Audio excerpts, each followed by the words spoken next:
இந்த பெரிய பெரியாழ்வாரனுடைய இந்த பாடல் இருக்கு இல்லையா? பல்லாண்டு சொல்லும்போது அவர் வந்து தன்னை ஒரு அடியவர்க்கு அடியவராய், தன்னை ஒரு தொண்டர் அடியாக வைத்து பாடக்கூடிய பல்லாண்டை தான் அவர் பாடினார். அதற்கப்புறம் இந்த திருமொழிக்கு வரும்போது, அவர் வந்து பெரியாழ்வாரனுடைய பாவங்கள், வெவ்வேறு பாவங்கள நம்ம அதுல பார்க்கலாம். ஆ அதாவது இந்த இந்த இந்த பாவங்கள் அத்தனையுமே ஒரு அ ஒரு தாய் அப்படிங்கிறதுல இருந்து, தாயினுடைய வெவ்வேறு நிலைகளை, அதாவது ஒரு குழந்தை வளரும்போது, ஒரு தாய் வந்து அந்த குழந்தைய அதனுடைய ஒவ்வொரு வளர்ச்சி நிலையிலையும் அதை பார்த்து பார்த்து மகிழ்ச்சி அடைவது. அப்படி மகிழ்ச்சி அடைவதுன்னு சொல்லிட்டா அது ஒரு பார்ட். ஆனா, அந்த மகிழ்ச்சிக்கு ஊடையிலேயே ஒரு சின்ன தயக்கம், ஒரு பயம் அந்த குழந்தை மேல. அப்புறம் குழந்தைகள் வந்து நெறைய நேரங்கள்ல நமக்கு வந்து ஒரு பெரிய நம்ம ரொம்ப உணர்ச்சி வசப்படுற, ரொம்ப கஷ்டப்படுற ஒரு இடத்த குழந்தைங்க ஈஸியா தாண்டுவாங்க. ஏன்னா, அவங்க குழந்தைங்கங்கிறதுனாலயே அத செய்ய முடியும். அவங்க கேட்கிற சில கேள்விகள் வந்து நம்மள அப்படி ஆக்கும். அத மாரிலாம் பண்ணும். அந்த மாதிரியான ஒரு இடங்கள ஒரு ஒரு தாயா அதை பார்த்து மகிழக்கூடிய இடம். அப்புறம் கண்ணனை வந்து ஒரு அழகனாக பார்த்து, ஒரு கன்னியர்கள் எப்படி அவன கொண்டாடுறாங்கன்னு ஒரு தாய் பார்க்கிற பார்வையாக கொண்டு வந்து வச்சிருக்கிறது. இப்படி ஒவ்வொன்று இடத்துலயும் அவரு சொல்லிட்டே வர ஒவ்வொன்னையா கேட்க கேட்க, நமக்கே வந்து ஒரு குழந்தைய அப்படி நம்ம ஒரு குழந்தைய வளர்க்குறோங்கிற ஒரு ஒரு எண்ணம் உருவாயிட்டே இருக்கும்.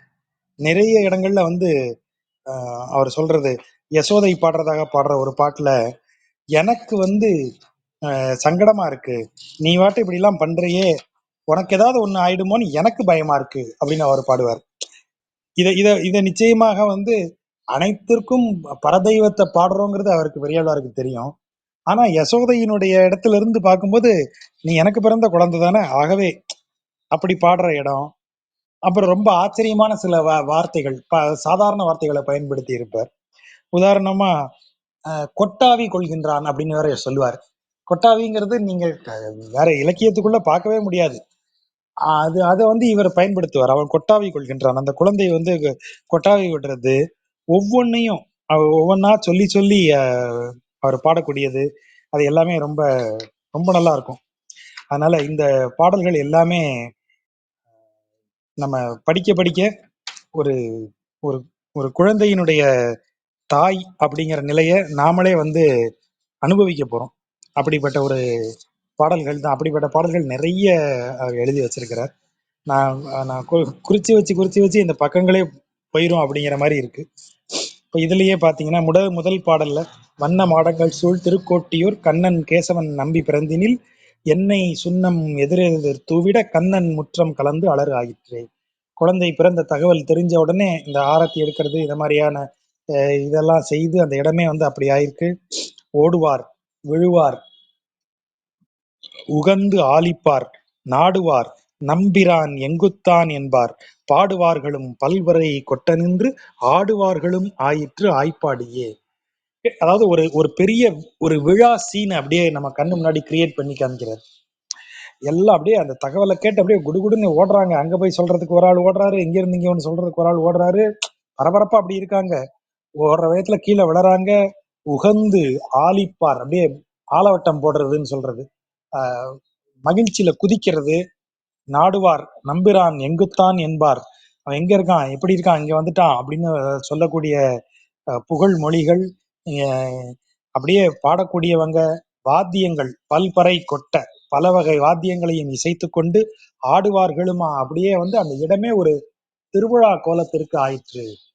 அவன் பிறந்ததை வந்து ஒரு திருவிழா போல அவங்க எல்லாம் கொண்டாடுறாங்க அப்படின்னு அவரு இத சொல்றாரு. மூணாவது பாடல் வரும்போது, "பேணிச் சீருடை பிள்ளை பிறந்தினில் காணத்தாம் புகுவார் புக்கு போதுவார் ஆண் ஒப்பார் இவன் நேர் இல்லை காண் திருவோணத்தான் உலகு ஆளும் என்பார்களே." அது ஆண் ஒப்பார் இவன் நேர் இல்லை காண். இவ்வளவு இவன் வந்து பிறந்திருக்கிற குழந்தை வந்து ஒரு வீரன், அதாவது அவன்தான் ஆண்மகன். நம்ம வைணவத்துல சொல்றது ஒரே ஒண்ணு வந்து, அத்தனை பேருமே பெண்கள் தான், இங்க அத்தனை பேருமே கோபியர்கள் தான். அவன் ஒருவனே ஆண். புருஷன் அப்படிங்கிறது அவன் ஒருத்தன் தான். அந்த புருஷோத்தமன் அவன் ஒருவன் தான். நாம் அனைவருமே இந்த அந்த பரமாத்மா ஒன்றுதான் ஆண், நாம் ஜீவாத்மாக்கள் அனைவருமே பெண்கள். அதுதான் வந்து ஒரு பாவம். அதுல ஒரு முக்கியமான கருதுகோளாக வச்சுக்கிறோம். இதை அப்படியே இங்க கொண்டு வந்து போட்டீங்கன்னா, ஆண் ஒப்பார் இவன் நேர் இல்லை கான். ஆண் என்று நீங்க இங்க சொல்லக்கூடிய எவருமே இவனுக்கு ஒப்பு கிடையாது, இவன் மாதிரி கிடையாது. ஆண் மாதிரி இங்க நீங்க எல்லாம் சொல்லிக்க வேண்டியதுதான். ஆனா இங்க நீங்க பெரிய ஆண்னு சொல்ற எவனும் இவனுக்கு ஈடாக மாட்டார்கள். இவன் நேர் இல்லை கான். அடுத்த வார்த்தை ஒண்ணு சொல்றாரு, திருவோணத்தான் உலகு ஆளும் என்பார்களே. இன்னைக்கும் திருவோணம் உலகாளும் அப்படிங்கிற பழமொழி உண்டு. திருவோண நட்சத்திரத்துல பிறந்தவன் உலகாளுவான் அப்படின்னு ஒரு பழமொழி உண்டு.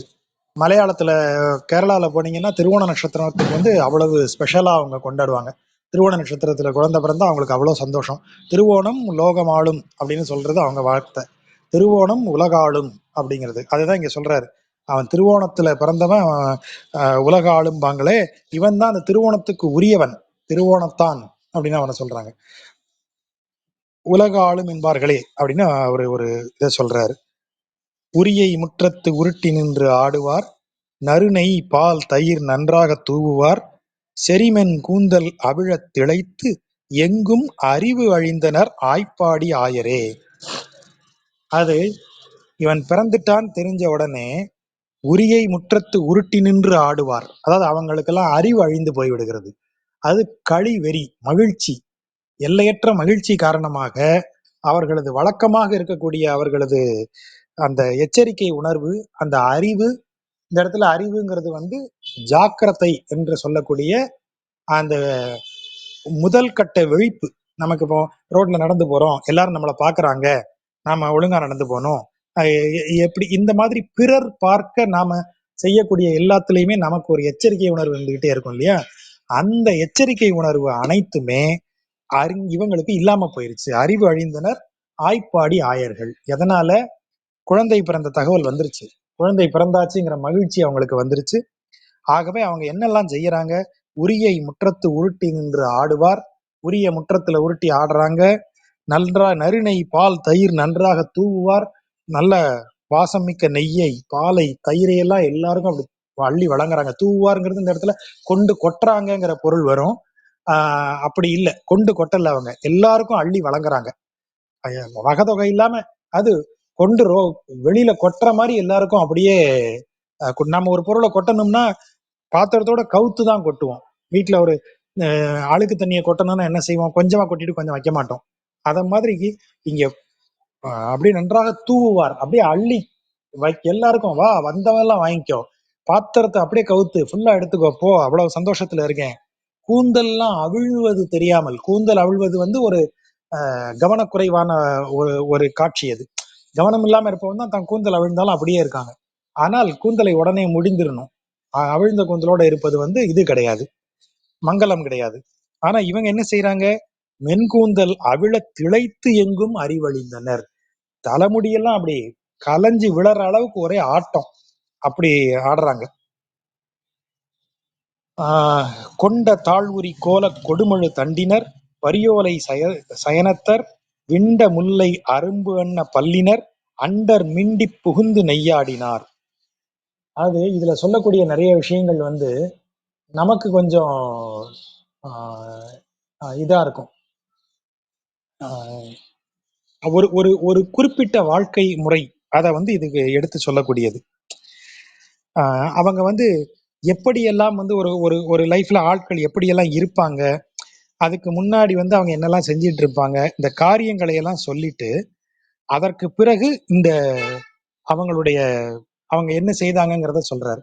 அப்ப இது வழியா நமக்கு தெரிய வர்றது என்ன அப்படின்னா, ஒரு ஒரு ஆயர்பாடியினுடைய ஆயர்களது ஒரு வாழ்க்கை முறை நமக்கு அது தெரிய வரும்போது, இந்த இந்த வாழ்க்கை முறையிலிருந்து அவர்கள் இறைவனை இந்த திளைத்து மென்கூந்தல் அவிழ்ந்து திளைத்து எல்லாம் ஆடுவார்கள். திருப்பாதி அந்த மக்கள் எல்லாருமே அவங்க என்ன செய்யறோங்கிறது தெரியாம அந்த ஓடி விழுந்து அதெல்லாம் பண்றாங்க. ஏன்னா ஏற்கனவே அந்த முதல் பாடல்ல வந்து நம்ம சொல்லியிருக்கோம் இல்லையா, கண்ணன் கேசவன் நம்பி பிறந்தினில் எண்ணெய் சுண்ணம் அதெல்லாம் கலந்து எதிரெதிர் தூவி விளையாடி அதனால அதுல ஓடி வழுக்கி விழுந்தாங்க அப்படிங்கிறது ஒரு இது. உரக்க கூவி ஒருவரை ஒருவர் கட்டிக்கொண்டு கண்ணன் எங்குத்தான், எங்க இருக்கான், எங்க இருக்கான், குழந்தை எங்க இருக்கான் அப்படின்னு அவனை தேடி ஓடுறாங்களாம் எல்லாரும். அவனை தேடி பாடி பலவிதமான இசைக்கருவிகளை இசைத்து இப்படி அந்த இடமே வந்து ஒரு பெரிய திருவிழா கோலம் பூண்டு இருக்கிறது. அதுல அதாவது வந்து இதுல ரொம்ப முக்கியமான விஷயம் என்ன அப்படின்னா, இந்த பாட்டுல நம்ம கவனிக்க வேண்டியது, ஓடுவார் விழுவார் உகந்து ஆலிப்பார் பாடுவார் பல்வரை கொட்ட நின்று ஆடுவார். இவர்கள் அவ்வளவு பேருமே இதை எதற்காக செய்கிறாங்க அப்படின்னா, நாடுவார் நம்பிரான். இவங்க அவ்வளவு பேருமே நம்பிரானை நாடுபவர்கள். நம்பிரானை நாடுவார் ஓடுவார், நம்பிரானை நாடுவார் விழுவார், நம்பிரானை நாடுவார் உகந்து ஆலிப்பார், நம்பிரானை நாடுவார் பாடுவார்களும் பல்வரை கொட்ட நின்று ஆடுவார்களும் ஆவார்கள். இது அத்தனையும் அவர்கள் எதற்கு செய்கிறார்கள்? எங்குத்தான் என்பார். நம்பிரான் எங்குத்தான் என்பார். இந்த நம்பிரானை இதுக்கும் சேர்த்து பார்க்கணும். நம்பிரான் எங்குத்தான் என்பார். அதாவது இறைவனை காண வேண்டி இறைவன் மீது நாட்டமுடைய அடியார்கள் அவனை தேடி ஓடி விழுந்து அவனை அவனது ஒரு ஒரு அவன் இங்க இருக்கான்ப்பா, அந்த இடத்துல கோயில் கொண்டிருக்கான்ப்பான்னு சொல்லி ஒரு தகவல் கிடைச்சதுன்னா உகந்து ஆலிப்பார், மகிழ்ச்சியுடன் அப்படி தரிசனம் கிடைச்சதுன்னு சொல்லி மகிழ்வாங்க. பாடுவார்கள், இறைவனை பற்றி பாடுவார்கள், இறைவனை புகழ்ந்து இறைவனை பாடி வாத்தியங்களை இசைத்து ஆடுவார்கள். இப்படி செய்யறது அனைத்துமே இறைவனை நாடும் அடியார்களது செயல். அதுதான் அவரு ரொம்ப அழகா இந்த இடத்துல அந்த நாடுவார் நம்பிரான்ங்கிறத மட்டும் எடுத்து வச்சு அதோட எல்லாத்தையும் கனெக்ட் பண்ணிக்கோங்க. நம்பிரானை நாடுவார் என்னெல்லாம் செய்வார்கள்? ஓடுவார்கள் விழுவார்கள் உகந்து ஆலிப்பார்கள் பாடுவார்கள் பல்வரை கொட்ட நின்று ஆடுவார்கள். அத்தனைக்கும் மேல எப்போதும் எங்குத்தான் என்பார். அவன் எங்க இருக்கான் எங்க இருக்கான்னு தேடிக்கிட்டே இருக்கக்கூடியவங்க. அப்படிப்பட்ட அடியார்கள் இவ்வளவையும் செய்வார்கள். இதெல்லாம் ஆயர்பாடியில நடக்கிறதாக அப்படியே பெரியாழ்வார் சொல்றாரு. அதுதான் அதுல இருக்கிற நுட்பம். அப்போ இந்த இந்த பாட்டுல இருக்கிற சுவை அதுதான். இன்னைக்கும் நீங்க போனீங்கன்னா பன்றிபுரத்துக்கு போங்க, மதுராக்கு போங்க, துவாரகைக்கு போங்க, அத்தனை இடத்துலையும் நீங்க இப்ப பாக்குறீங்க இல்லையா, ஓடுவதும் பாடுவதும் ஆடுவதும் பல்வகை வாத்தியங்களை வாசிப்பதும் அத்தனையும் நடக்கும், இன்னும் நடக்கும். பன்றிபுரத்துல 24 hours அது. நைட் 2 மணிக்கு போனீங்கன்னா கூட பஜனை நடந்துட்டே இருக்கும். அவனை தேடி கூட்டம் கூட்டமா வந்து யார் யாரெல்லாமோ எங்க இருந்தெல்லாமோ வந்து அவனை தேடி பாடி ஆடிட்டு இருப்பாங்க. ஸோ அவனை தேடுவோர் எங்குத்தான் நம்புறான்னு வரக்கூடிய அவ்வளவு பேருமே அவனை தேடி ஓடி ஆடி பாடக்கூடியவர்களாக இருப்பாங்க. அடுத்த பாட்டுல, பேணி சீருடை பிள்ளை பிறந்தினில் காணத்தாம் புகுவார் புக்கு போதுவார். அப்போ அவனை வந்து அந்த குழந்தை பிறந்துட்டான். எப்படி குழந்தை பிறந்திருக்கான் அப்படின்னா, பேணி, அதாவது அவர் ரொம்ப கஷ்டப்பட்டு காப்பாத்திருக்காங்க இல்லையா, காப்பாற்றி அப்படி காப்பாத்தினதுனால பிறந்த பிள்ளை எப்படிப்பட்ட பிள்ளையா இருக்கான்? சீருடை பிள்ளை. அதாவது எந்த குறையும் இல்லாத அனைத்து மங்களங்களும் நிரம்ப பெற்ற அந்த குழந்தை பிறந்திருக்கான். இவங்க அவ்வளவு காப்பாற்றி அந்த குழந்தைய கொண்டு வந்திருக்காரு இல்லையா. அந்த குழந்தை பிறந்த கதை நமக்கு தெரியும். அவன் எங்கேயோ ஒரு இடத்துல பிறந்து இடி மின்னல் மழை வெள்ளத்துக்கு நடுவுல ஆதிசேஷன் அரவம் குடைபிடிக்க அந்த குழந்தை வந்து ஒரு இடத்துல இருந்து இன்னொரு இடத்துக்கு மாறி வந்திருக்கு. அவ்வளவு பாதுகாத்திருக்காங்க அதை. அப்ப வசுதேவர் கொண்டு வந்து இங்க வச்சுட்டு போறாருங்கிறதெல்லாம் நம்ம கேள்விப்பட்டிருப்போம். அப்ப அப்படி பேணி கேக்குதா நண்பர்களுக்கு? கேக்குதா? நல்லா அப்படி பேணி சீருடை பிள்ளை பிறந்ததை வந்து கேக்குது. சோ அந்த பிள்ளை பிறந்ததை பார்ப்பதற்கு எல்லாரும் போறாங்க. எப்படி போயிட்டு வராங்கன்னா, உள்ள போறதும் வர்றதுமா இருக்காங்க. காண தாம்புகுவார் புக்கு போதுவார். உள்ள போறவங்க, உள்ள புகுந்து பார்த்துட்டு வெளியே வர்றவங்க, இப்படி எல்லாரும் வரக்கூடியவங்க என்ன சொல்றாங்க? உள்ள போறவனும் வர்றவனும் அவன் குழந்தையோட பெருமையை பேசிக்கிறான். உள்ள வெளியே வந்து உள்ள போறவன் என்ன கேட்பான்? எப்பா குழந்தை அவ்வளவு அழகா இருக்காமே, பாத்தியா அவ்வளவு அழகா இருக்கா அப்படின்னு கேட்பாங்க. உள்ள இருந்து வெளியே போறவன், ஆகா நீ கண் அழகத்தானே கேட்ட, குழந்தையோட கால் அழகை நீ பார்க்கலையே, அப்படி இவன் கொஞ்சம் ஒன்ன சொல்லுவான். இவன் பார்த்ததுக்காக இவன் ஒன்ன சொல்லுவான். அப்ப இது வந்து நீங்க கவனிச்சு பாருங்க, இது எங்க நடக்கக்கூடியது? காணத்தாம் புகுவார் புக்கு போதுவார். அப்போ இறைவனை நாடி போகக்கூடிய அடியார்கள்ல இறை அனுபவம் அடைந்தவர்கள் அல்லது இறைவனது தரிசனத்தை உணர்ந்தவர்கள் ஒரு பக்கம் அப்படியே வர, இறைவனை காண புகுபவர்கள் உள்ள போக, இருவருமே இறைவனின் பெருமைகளை பேசுபவர்களாக இருப்பார்கள். அதுதான் இங்க முக்கியமான விஷயம். அவங்க அப்படி போறவங்க வந்து ஒருத்தரோட ஒருத்தர் பேசிக்கிறாங்க. அப்ப அப்புறம் புக்கு போதுவார் அப்படிங்கிறத அடுத்த வரியோட திரும்ப சேர்த்து வாசிச்சு பார்த்தோம்னா, புக்கு போதுவார் ஆண் ஒப்பார் இவர் நேரில்லை கான் அப்படின்னு சொல்லுவாங்களாம். உள்ள புகுந்து வெளியில போறவன் என்ன சொல்லுவான்? ரெண்டு பொருள், காணத்தாம் புகுவார் புக்கு போதுவார், அது ரெண்டையும் வச்சு ஒரு பொருள் பார்க்கலாம். ஏன்னா ஒரு பிறந்திருக்கிற பிள்ளை வந்து சீருடை பிள்ளை பிறந்திருக்குது. அப்பேற்பட்ட சீருடைய பிள்ளைய வந்து பார்க்க போறவன் அந்த பெருமையை, கேள்விப்பட்ட பெருமைகளை எல்லாம் சொல்லுவான். புக்கு போதுவார் உள்ள புகுந்து வெளியே போறவன் தான் கண்ட பெருமைகளை எல்லாம் சொல்லுவான். கேட்ட பெருமையும் கண்ட பெருமையும் பேசிக் கொள்ளும்படியாக அடியார்கள் கூட்டம் இருக்கும். அப்பேற்பட்ட கூட்டம். அப்ப உள்ள பார்த்துட்டு வந்தவன் என்ன சொல்லுவான்? ஆண் ஒப்பார் இவன் நேரில்லை கான் அப்படின்னு சொல்லுவான். புக்கு போதுவார் என்ன சொல்றான்? ஆண் ஒப்பார் இவன் நேரில்லை கான். இந்த பாரு, பூமியில எவனாவது ஒருத்தன் இவன் தான் ஆண்னு நீ ஒருத்தனை கொண்டாந்து நிப்பாட்டினா கூட அது அவனுக்கு ஈடாகாது. இப்ப நம்ம வைணவ தத்துவம் சொல்றபடி புருஷன்கிறவன் அவன் ஒருத்தன் தான். நாம அத்தனை பேருமே, பூமியில இருக்கிற அவ்வளவு பேருமே அவனுக்கு அவனை சேர்ந்த ஜீவ ஆத்மாக்கள். ஆனா பரமாத்மா அவன் ஒருவனே. அவன் தான் பரமேட்டி தெய்வம்னு அவன் சொல்லிட்டார் இல்லையா? இப்ப அந்த திரு இதுல இப்ப சொல்றாரு இல்லையா? பவித்திரனை பரமேட்டியை அப்படின்னு சொல்றாரு. அந்த பர தெய்வம் அவன்தான். நீங்க போய் இறுதியாக சேர வேண்டிய இடம், அனைத்தும் தோன்றிய இடம், அனைத்தும் ஒடுங்கும் இடம் அவன்தான். அவன்தான் பரதெய்வம். அப்பேற்பட்ட பரதெய்வம் தான் ஒரே ஆண் இந்த உலகுல. மீதி எல்லாருமே அவனிடமிருந்து தோன்றிய ஜீவாத்மாக்கள். அப்ப நாம நம்மள ஆணுன்னு நினைச்சுக்கலாம். நம்மளை போய் அவனோட ஒப்பிட்டோம்னா அவனுக்கு நம்ம ஈடே கிடையாது. அதனாலதான் அத வந்து அந்த குழந்தைய பாக்குறவங்க சொல்ற வார்த்தையா நமக்கு சொல்றார். ஆண் ஒப்பார் இவன் நேரில்லை கான். ஆண் என்பவர்களை இவனுக்கு ஒப்பிட்டு சொல்லவே முடியாது. இவன் அவங்களை எல்லாத்தையும் மீறினவன். திருவோணத்தான் உலகாளன். திருவோணத்தான் உலகாளன்னா இன்னைக்கு பழமொழியா சொல்லும் போது எப்படி சொல்லுவாங்க? திருவோண நட்சத்திரத்துல பிறந்தவன் உலக ஆளுவான், திருவோணத்தான் உலக ஆளுவான் அப்படின்னு சொல்றது. நீங்க கேரளால எல்லாம் போனீங்கன்னா திருவோணம் லோகம் ஆளும் அப்படின்னு சும்மா ஒரு ஒரு ஒரு சொல்லா சொல்லுவாங்க. நம்ம ஊர்ல சொல்லுவோம் இல்லையா, ஆண் மூலம் அரசாளும் அப்படின்லாம் சொல்லுவாங்க இல்லையா, அந்த மாதிரி சொல்லக்கூடிய வார்த்தை அது. இவனுக்கு இது ஏன் சொல்றாங்க அப்படின்னா, இவன் திருவோணம் கிடையாது. ஆனா இவனுக்கு சொல்லக்கூடியது என்ன? அவன் வந்து எப்படி வந்து திருவோண நட்சத்திரத்துக்குனாலே நமக்கு ஞாபகம் வரக்கூடியது மகாபலி சக்கரவர்த்தி. மகாபலியை வந்து கர்வம் அடக்கிய இவன் வரான், நம்ம குரு உருவு கொண்டவன் வாமனன் வரான். அப்ப அந்த திருவிக்ரம அவதாரம் அவர் எடுக்கும்போது அவர் உலகையே எப்படி அளந்தாரோ அத மாதிரி இவன் இங்க குழந்தையா இருக்கானேன்னு நினைக்காதீங்க. இவன் உலகத்தையே ஆழ்வான். யார மாதிரி? அந்த திருவோணத்தான் மாதிரி. அதாவது திருவிக்ரம அவதாரம் எடுத்த அவனை குறிப்பிடுறாங்க, வாமனனை குறிப்பிடுகிறார்கள். ஏன்னா வாமனன் உருவத்தில் சிறியவன், ஆனால் உலகையே அளந்தவன் இல்லையா? அதைத்தான் இவனுக்கு என்ன சொல்றாங்க? ரெண்டு விதம் அவனுக்கு சொல்றாங்க. ரெண்டு சொல்றாங்க அவனை கண்டவர்கள்.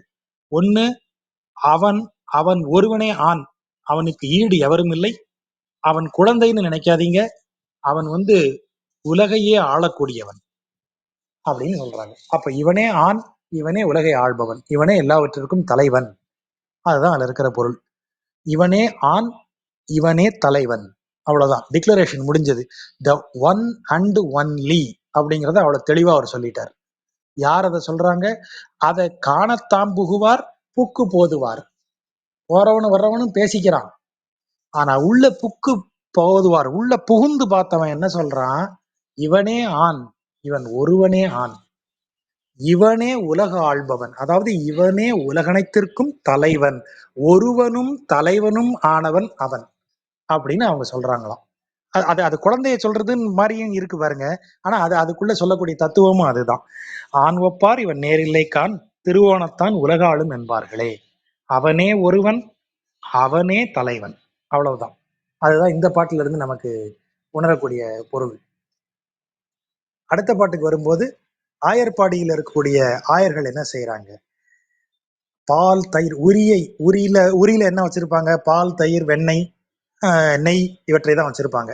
அதையெல்லாம் எடுத்துட்டு வந்து கண்ணனின் திருமாளிகை முற்றத்து உருட்டி நின்று ஆடுவார். அங்க வந்து அதை உருட்டி விட்டு விளையாடுறாங்களாம். எல்லாவற்றையும் எல்லா இடத்துலையும் தூவுகிறார்கள். தூவுகிறார்கள்னா அள்ளி எறிகிறார்கள்ங்கிற பொருள் சொல்றாங்க. அப்படி இல்லை, கண்ணனது முற்றத்தில் கொண்டு வந்து வைத்து அனைத்தையும் அள்ளி வழங்குகிறார்கள் அப்படிங்கிறதான் பொருள். எல்லாருக்கும் வழங்குறாங்க. வர்ற எல்லாருக்கும் இந்தா வெண்ணெய் வச்சுக்கோ, இந்தா தயிரக்குடி, இந்தா பாலக்குடி, நெய்யை எடுத்துக்கோ அப்படின்னு அள்ளி வழங்குறாங்க. எப்படி அள்ளி வழங்குறாங்கன்னா, அந்த பாத்திரம் காலியாகும்படியாக பாத்திரம் காலி பாத்திரத்தை முற்றத்துல உருட்டுற வேண்டியதுதான், அவ்வளவுதான். அப்ப அந்த அளவிற்கு அவங்க எல்லாத்தையும் தங்களது மகிழ்ச்சியினால தங்களிடம் இருக்கும் அனைத்தையும் அள்ளி வெளியே கொட்டிடுறாங்க.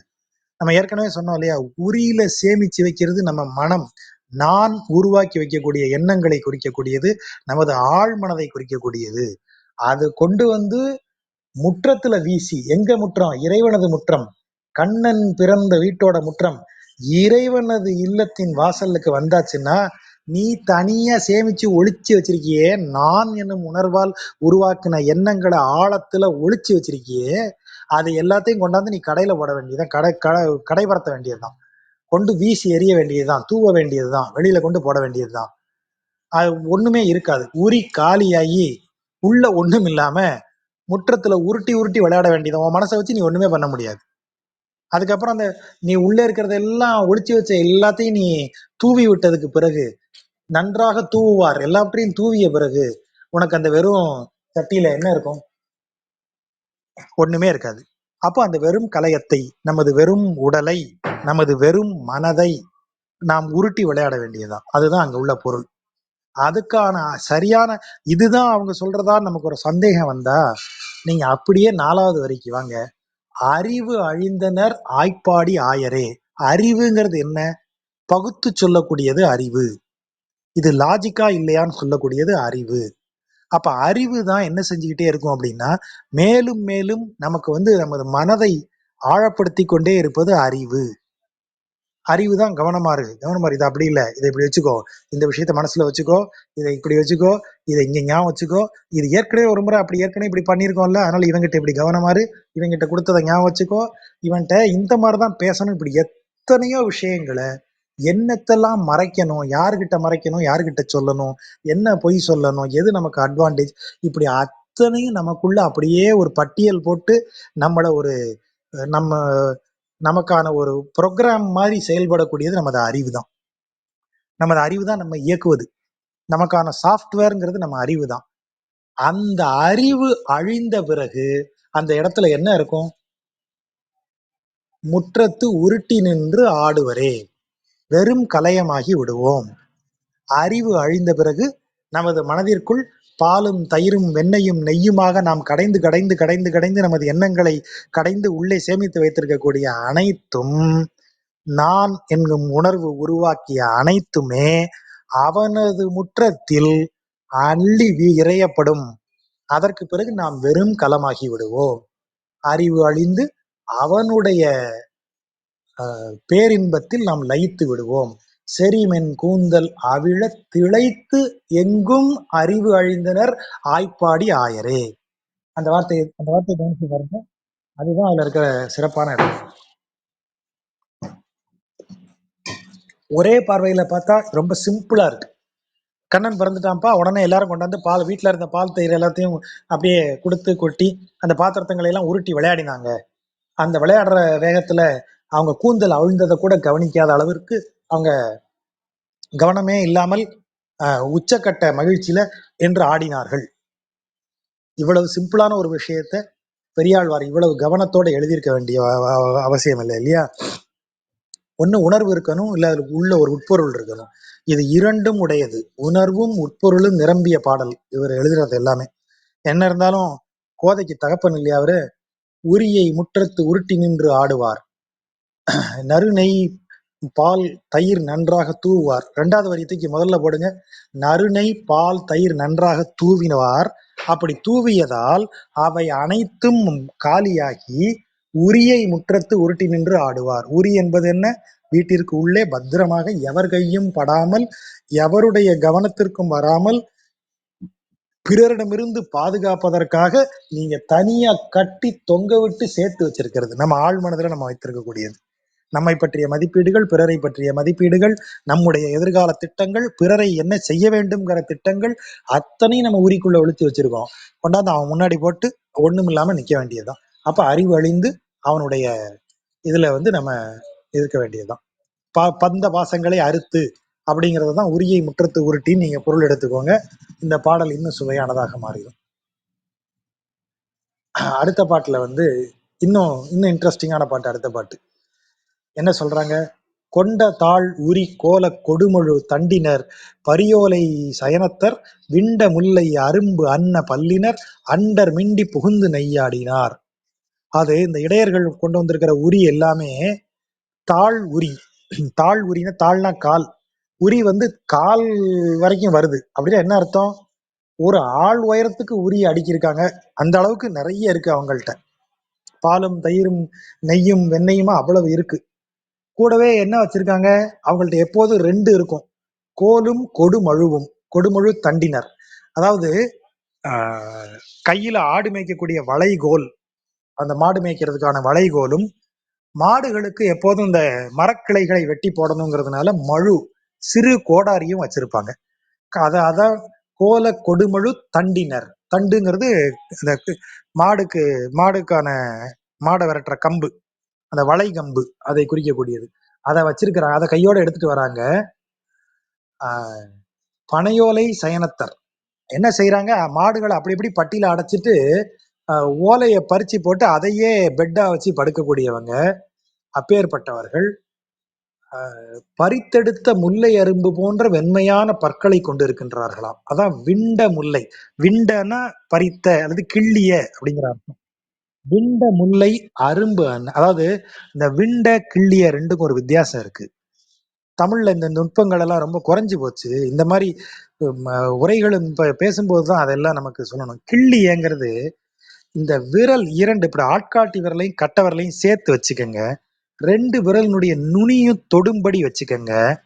தொட்டிங்கன்னா இந்த நகம், ரெண்டு நக கண்களும் சேருது இல்லையா, நகத்தினுடைய நுனிகளும், அப்படி ரெண்டு நக நுனியும் சேரும் இடத்தை வச்சு ஒரு பொருளை பிச்சு எடுத்தீங்கன்னா அதுக்கு பேர் கிள்ளுதல். அப்படி அப்ப இந்த இந்த இந்த ஆட்காட்டி விரல் நகமும் கட்ட விரல் நகத்தையும் இப்படி சேர்த்து இப்படி வைங்க. அப்படி இப்படி இப்படி எடுத்தீங்கன்னா அது கிள்றது. விண்டல்ங்கிறது என்ன தெரியுமா? இந்த ஆட்காட்டி விரலினுடைய இந்த முதல் இன்ச் இருக்கு இல்லையா, ஃபர்ஸ்ட் பார்ட், இந்த உள்பக்கம் ஆள்காட்டி விரலுடைய அந்த முதல் மடிப்பு வரைக்கும் வரக்கூடிய உள்பக்கம் ஒரு இன்ச்சுன்னு நம்ம காண்பிக்கக்கூடிய பகுதியையும், கட்ட விரல்ல இருக்கிற இந்த ஒரு சிட்டிகைன்னா நம்ம எப்படி வச்சிருப்போம் விரலை, ஒரு சிட்டிகை எடுக்கிறதுக்கு, அந்த மாதிரி வச்சு ஒன்னை எடுத்தா அதுக்கு பேர் தான் விண்டல். முல்லையை நீங்க எப்படி பறிப்பீங்க? நகக்கன் வச்சு பறிக்க மாட்டீங்க. இப்படி இந்த ரெண்டு விரலையும் வச்சு இந்த தட்டாம்பூச்சி பிடிக்கிறது, பட்டாம்பூச்சியை பிடிக்கிறதுக்கு விரல் எப்படி வச்சிருப்பீங்க? ஆட்காட்டி விரலும் கட்டை விரலும் அப்படி லேசா நடுவில் ஒரு கேப்போட அந்த ரெண்டு உள்ளங்கை பகுதியும் சேர்ற மாதிரி இருக்கும் இல்லையா, உள்பகுதி, ரெண்டு விரலினுடைய உள்பகுதி, அதை வைத்து அப்படி எடுக்கிறதுக்கு பேர் தான் விண்டல். அதான் விண்டுதல், ஒரு சிட்டிகை அப்படிங்கிறது. அதைத்தான் அவர் ரொம்ப முல்லையை அப்படித்தான் பறிப்பாங்க. இப்ப நீங்க யோசிச்சு பாருங்க, உங்க வீட்டுல முல்லை பூவோ பிச்சி பூவோ மலர்ந்திருந்தா நீங்க பறிக்கும் போது அப்படிதான் பறிப்பீங்க. நகத்கண்ணால பறிக்க மாட்டீங்க, கிள்ள மாட்டீங்க முல்லைய. இந்த இடத்துல எவ்வளவு அழகா அதான் எழுதுறாரு, விண்ட முல்லை. அப்படி கையால் அப்படி பறிச்ச முல்லை அப்படியே இருக்கும், அந்த காம்போட வரும், அதான் விண்ட முல்லை. கிள்ளுனா பூ தான் வரும், காம்பு வராது. ஆகவேதான் அவர் விண்ட முல்லைன்னு ஒரு வார்டை போடுறாரு. விண்ட முல்லை அரும்பு அன்ன பல்லினர்.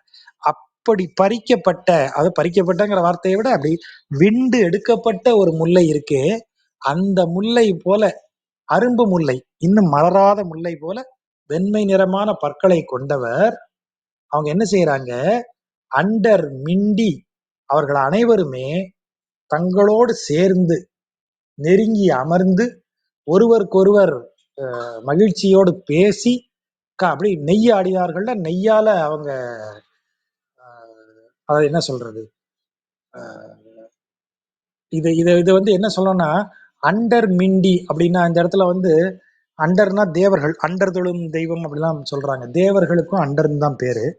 இந்த இடத்துல அண்டர் மிண்டி, அதாவது தேவர்களும் இங்க வந்துட்டாங்க கண்ணன் பிறந்ததுனால. அதே நேரம் ஆயர்களும் இங்கே வந்து விட்டார்கள். எப்படிப்பட்ட ஆயர்கள்? கொண்ட தாழ்வுரி.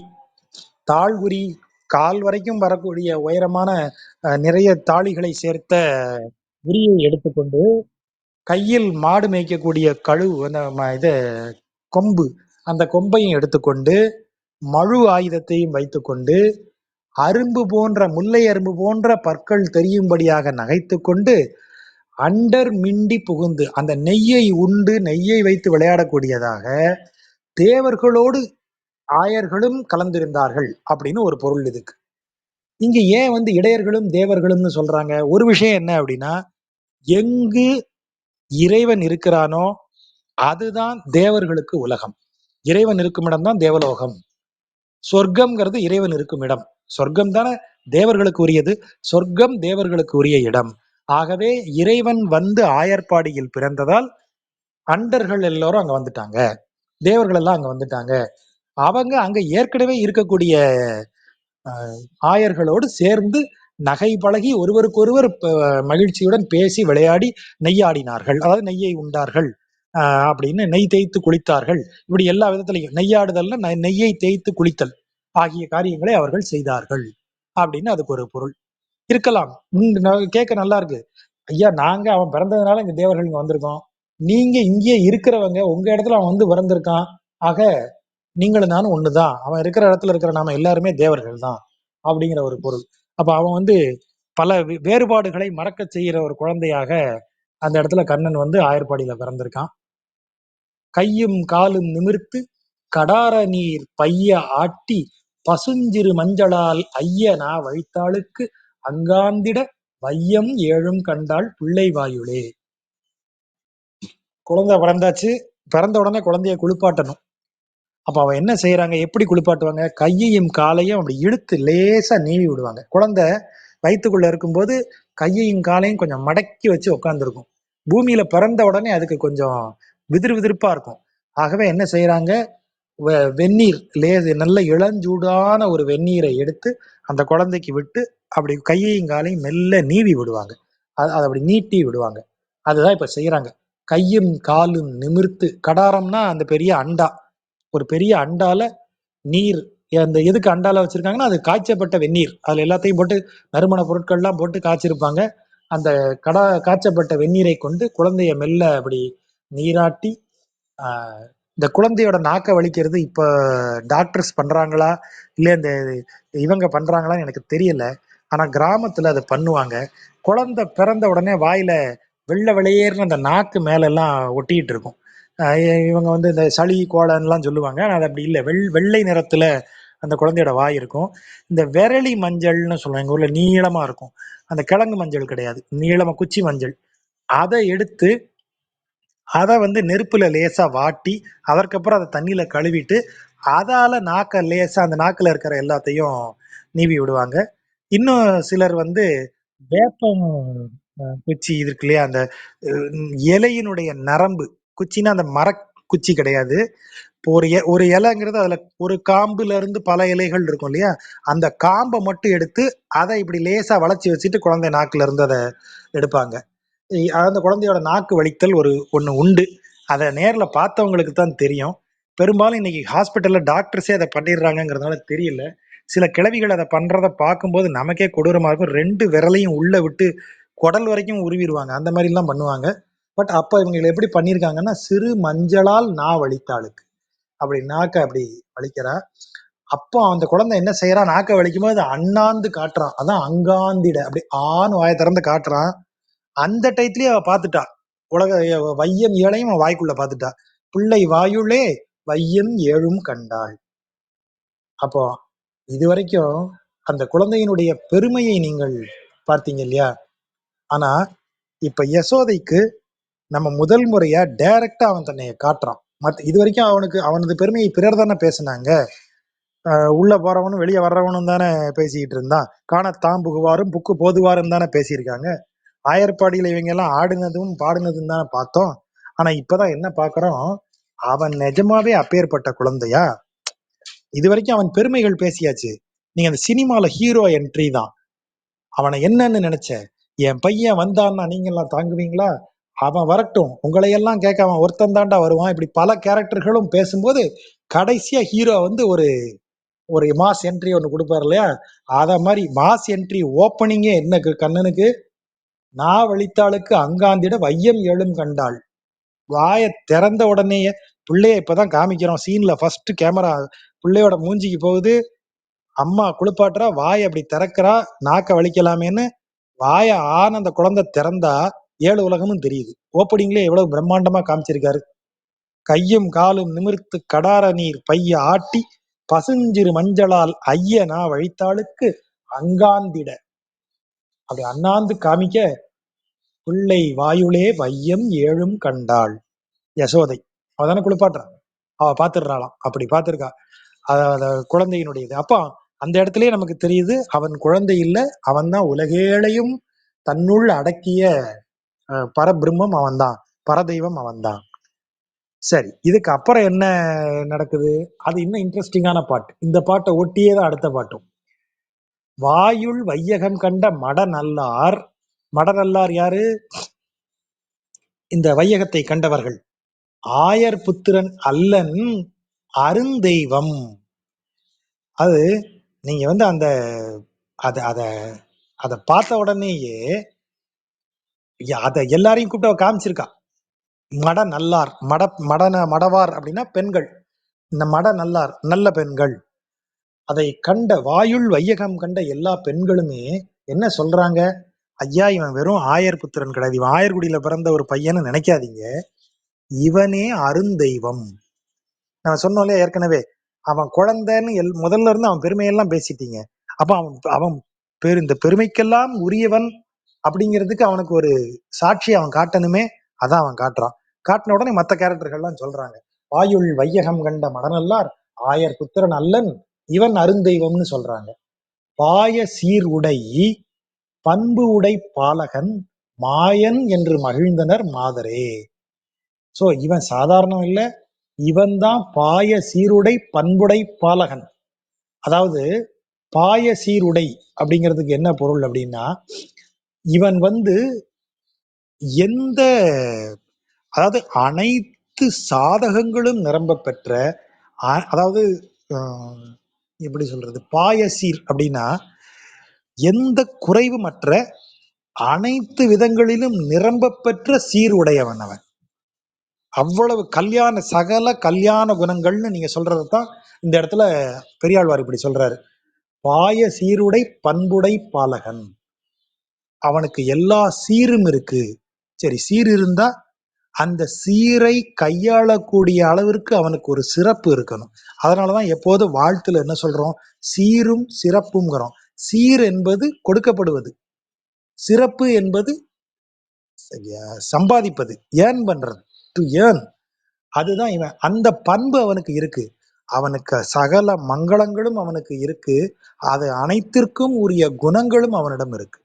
ஆகவேதான் அவன் சீருடை பண்புடை ரெண்டும் உடையவன். அவன் சீரும் உடையவன் பண்பும் உடையவன்.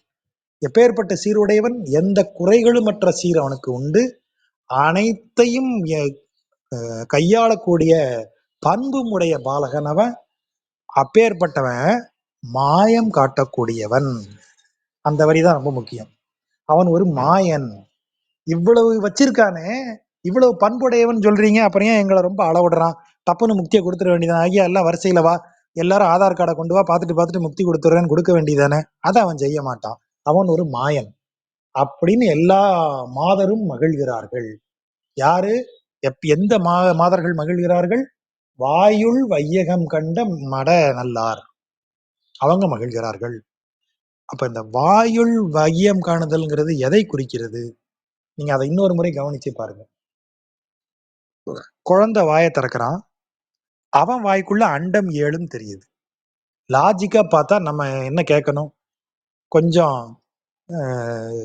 இது நம்ம தமிழ்நாட்டில் இருக்கக்கூடிய இந்த நாத்திக இயக்கங்கள் பேசுற லாங்குவேஜ்ல பேசுறதா இருந்தா, குழந்தையே பூமியில தானே இருக்கான், அப்புறம் பூமியே ஒரு லோகம் தானே, பூமியில இருக்கிற குழந்தை பூமியை எப்படி தான் வயிற்றுக்குள்ள காமிக்க முடியும் அப்படின்னு நம்ம கேட்டோம்னா கைதட்டுவாங்க மேடையில 10 பேர். ஆனா அவ்வளவு விவரம் இல்லாம ஒருத்தர் இந்த பாட்டை எழுத போறது இல்லை, இந்த தத்துவத்தை எவரும் பேச போறது இல்லை. கொஞ்சம் கவனிச்சு பார்த்தோம்னா தெரியும், வாயுள் வையகம் கண்ட அப்படிங்கிறதுக்கு என்ன அர்த்தம், அவன் ஏன் தாயை குடல் விளக்கம் செய்த தாமோதரன் சொல்லப்படுகிறான், ஏன் தன்னுடைய வயிற்றிற்குள் 7 உலகத்தையும் காண்பிப்பவனாக இருக்கிறான் அப்படின்னா, அனைத்தும் ஒன்றிற்குள் ஒடுங்கும். அப்படின்னா, ஒரு மூலத்திற்குள் ஒடுங்கக்கூடியது அனைத்தும். எதெல்லாம்? 7 உலகும் ஒரே மூலத்திற்குள் அடங்கும். அப்ப அந்த ஒரு மூலம் எப்படி இருக்கும்? இவ்வளவுண்டு அவன் முன்னாடி வந்து நிக்கும் அந்த மூலம். உனக்கு தெரியாது. நம்ம இது பார்த்தப்போ, உபனிஷத்து பார்த்தப்போ, அதுல வந்து அ இருக்கிறதுலயே பெரிய உபனிஷத் வந்து டக்குனு அந்த பேர் மறந்து விட்டேன் பாருங்க. அடிக்கடி ஞாபகம் மறதியாயிரும். அ உபனிஷத்துல வந்து ஒரு உபனிஷத்துல என்ன சொல்லுவாங்க, அங்குஷ்ட மாத்திர அப்படின்னு சொல்லக்கூடியது. அதாவது கட்டை விரல இப்படி வச்சுக்கங்க. இப்படி கட்டை விரலினுடைய உள் பக்கத்த இப்படி உங்க கண்ணுக்கு நேரா வச்சு பாருங்க. அந்த முதல் கணுவிலிருந்து கட்டை விரல் நுனி வரைக்கும் ஒரு ஒரு ஒரு சைஸ் தெரியுதா? நம்ம ரேகை புரட்டுற இடம். கரெக்ட்டா சொல்றேன். நம்ம ரேகை புரட்டுற இடம் இருக்கு இல்லையா? அந்த அளவில ஹிருதயம் நம்முடைய நெஞ்சுக்கு கீழ்ப்பகுதியில நடுவுல ஒரு ஜுவாலை அக்னி போல இந்த சைஸ்ல நம்ம அங்குஷ்ட சைஸ்ல இந்த இருதயத்துக்கு நடுவுல கீழ தான் ஆத்மன் சுடர் விட்டு கொண்டிருக்கிறது அப்படின்னு அதுல சொல்றாங்க. உன்னுடைய ஆத்ம அதனாலதான் நீங்க சினிமால மத்ததுல எல்லாம் பாத்தீங்கன்னா, அந்த பழைய காலத்துல எல்லாம் அந்த ஸ்பெஷல் எஃபெக்ட்ல நெஞ்சுகளுக்குள்ள இருந்து இப்படி ஒரு சின்ன விளக்கு ஜோதி மட்டும் ஸ்வைன்னு போற மாதிரி எல்லாம் காமிப்பாங்க. அத மாதிரிதான் அது காண்பிக்கக்கூடியது. அப்போ இந்த ஆன்மா இத்தினூண்டு இருக்கிறது தான் இவ்வளவு பெரிய உடலையும், இத்தனை ஜென்மங்களையுமாக அந்த ஆன்மா பார்த்து கொண்டே வருகிறதுன்னு சொல்லும்போது, இறைவன் அப்படிங்கிறவன் அதற்கும் உள்ள இருக்கானாம். அந்த சுடருக்கும் உள்ளுக்குள்ள இருக்கக்கூடியவன் தான் இறைவன் அப்படின்னு சொல்றாங்க. ஆனா அந்த இறைவன் உலகத்தை படைத்து காப்பவனாக இருக்கிறான். அப்ப நீங்க அணுவிற்குள் அணுவாய். அடுத்த வரி என்ன சொல்லுது அந்த அம்மா? அப்பாலுக்கு அப்பாலாய்ன்னு போயிருது. அணுவிற்குள் அணுவா உள்ளுக்குள்ள இருக்கிறவன், நீ டிஸ்டன்ஸ பார்த்தனா தொலைவுக்கும் தொலைவா போயிருவான். அது எப்படி? உங்களுக்கு உங்களுக்கு அத புரிஞ்சுக்கிறதுக்கே நமக்கு கொஞ்சம் சங்கடமா இருக்குல்ல. அணுவிற்குள்ள அணுவா இருப்பான். இப்படி உள்ள உத்து பார்த்துட்டு இருக்கும்போதே, நிமிர்ந்து இப்படி பார்த்தோம்னா, நம்ம எவ்வளவு தூரம் பார்க்கிறோமோ, அதுக்கும் தாண்டி அவன் போயிருப்பான். அப்பாலுக்கு அப்பாலாய் அவன் இருப்பான். அவனே பிரம்மாண்ட ரூபன். அவனே உள்ளுறையக்கூடியவன். அந்த 2ம். அப்ப நீங்க இறைவன பார்த்தீங்கன்னா, ஒரு சின்ன வாய்க்குள்ள இருக்கக்கூடிய பார்வையில 7 உலகத்தையும் உள்ள வைக்கக்கூடியவன். அதுதான் இறைவன். அப்ப இறைவனை நீங்கள் உணர்ந்து கொள்வதற்கான குறியீடுகளாகத்தான் இத்தனையும் சொல்லப்படுகிறது. ஆகவேதான் இந்த இடத்துல என்ன சொல்றாங்க? அப்படி ஒரு நொடி இறைவனை உணர்ந்தவர்கள். ஆமா, அவன் இறைவன் இல்லையா? இது இறைவனது லீலை இல்லையா? இந்த சின்ன விஷயத்துக்கு பார்க்கிறோம். இது இல்லையா இறைவனது லீலை? இறைவனது அதிசயங்கள் என்ன? இறைவனது இது எல்லாம் என்ன? அப்படின்னு சொல்லும்போது நம்ம எப்பவும் சொல்றோம் இல்லையா? நாராயணகுரு, நடராஜ குரு இதுல ஒண்ணு உண்டு. நடராஜ குருட்ட கேட்கறாங்க. "நீங்க ஏன் அற்புதங்கள் எல்லாம் செய்யறதில்ல?" அப்படின்னு. தென்னை மரம் பக்கத்துல நிக்கிறாரு இவரு. தென்னை மரத்த தட்டி சொல்றாராம். "இந்த பாரு, கீழ இருந்து லிட்டர் கணக்குல தண்ணி மேல போகுது. கீழ மண்ணு, உப்பு என்னெல்லாமோ சுவையில இந்த மண்ணுல தண்ணி இருக்கு. இவ்வளத்தையும் இது கட கட கடன்னு இப்ப மேல தூக்கிட்டு போயிட்டு இருக்கு. மேல போய் அந்த இளநீக்குள்ள அத ஸ்வீட் ஆக்கி வைக்குது. இத விட பெரிய அற்புதம் என்னத்த நான் செஞ்சிட முடியும்?" அப்படின்னு கேட்கிறாராம். அப்படின்னா என்ன அர்த்தம்? நீ சுத்தி பாரேன். இறைவன் நீ பார்க்கக்கூடிய ஒவ்வொரு விஷயத்திலயும் ஒரு வியப்பையும், அத இறைவன் செஞ்சு வச்சிருக்காங்கிறது நமக்கு தெரியும். ஒரே மண்ணுல அடுத்தடுத்து அ இது வேப்ப மரம் வளருது. என் பையன் கேட்கறான். ஒரு 2 வருடங்களுக்கு முன்னாடி கேட்டான். நான் சொன்னேன் இல்லையா, குழந்தைங்க திடீர்னு ஏதாவது கேட்பாங்க அப்படின்னு. வேப்ப மரமும், மாமரமும் வளருது. ஏன்பா 2 ஒரே மண்ணுல தானே வளருது. 2க்கும் ஒரே மாரி தானே தண்ணி ஊத்துறோம். மாம்பழம் இனிப்பா இருக்கு. வேப்பம்பழம் ஏன் கசப்பா இருக்கு? என்ன பதில் சொல்றது நானு? நம்ம உடனே பேராசிரியை லோகமாதேவிய கூப்பிட்டு, "அம்மா விளக்குங்கன்னு" தான் சொல்லணும்.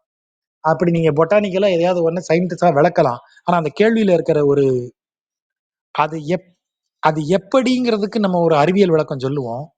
ஆனா ஏன் அப்படி இருக்குங்கிற கேள்விக்கு என்ன பதில் இருக்கு? ஏன் அப்படி படைக்கப்பட்டிருக்கு? தெரியல. ஒரே தண்ணி தான், ஒரே மண்ணு தான்.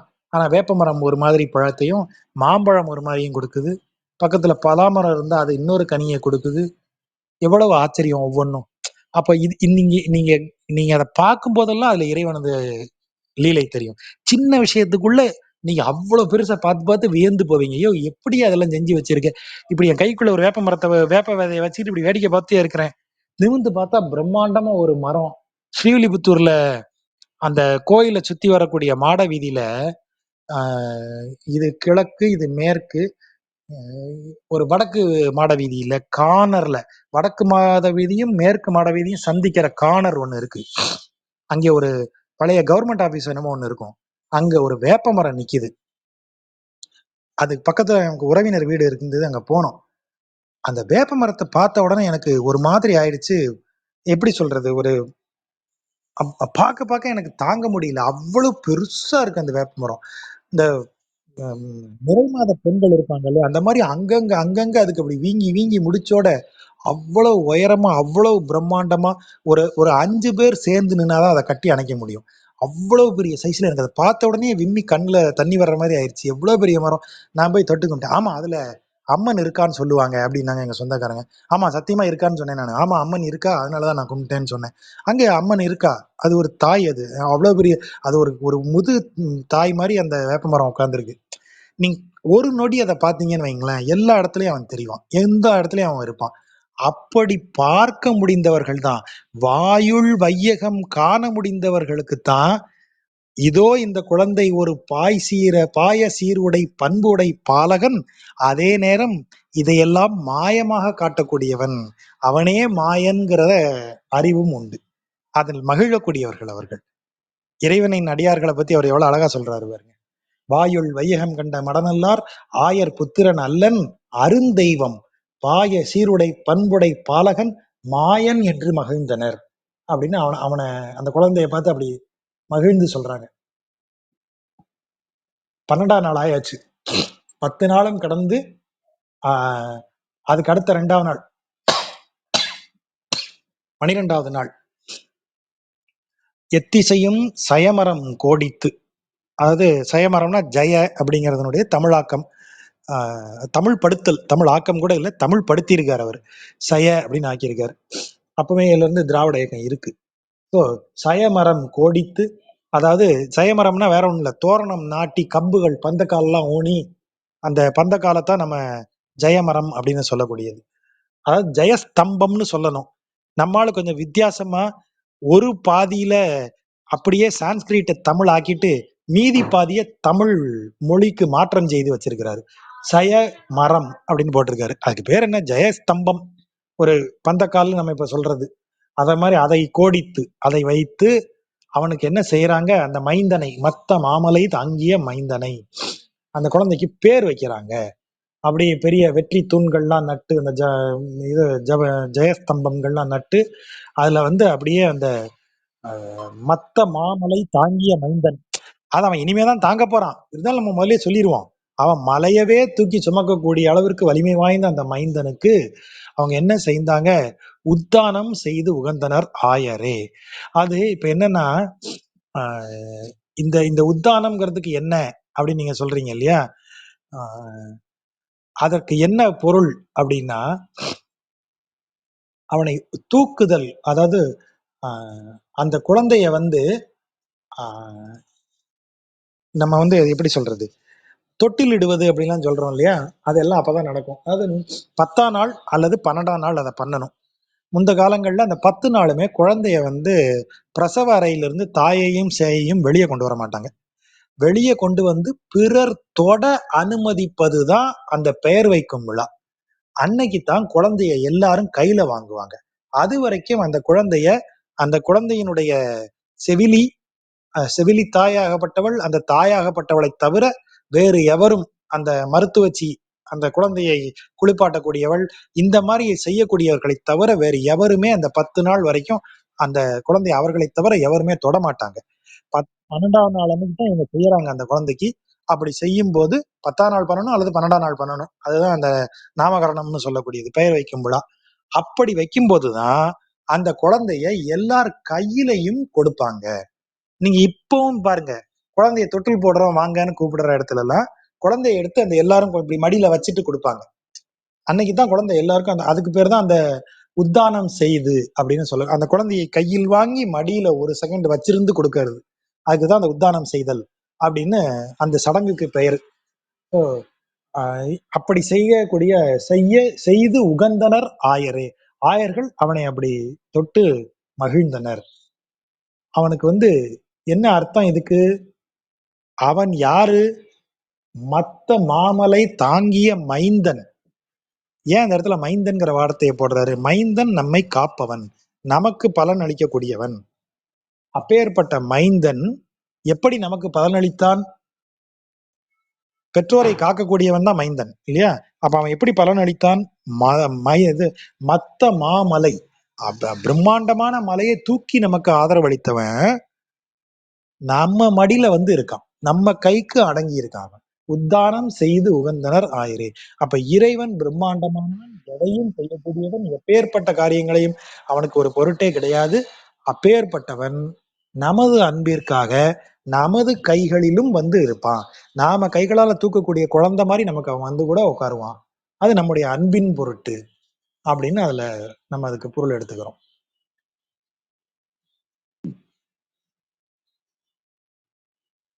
அடுத்ததுல இது வந்து கம்ப்ளீட்டா வந்து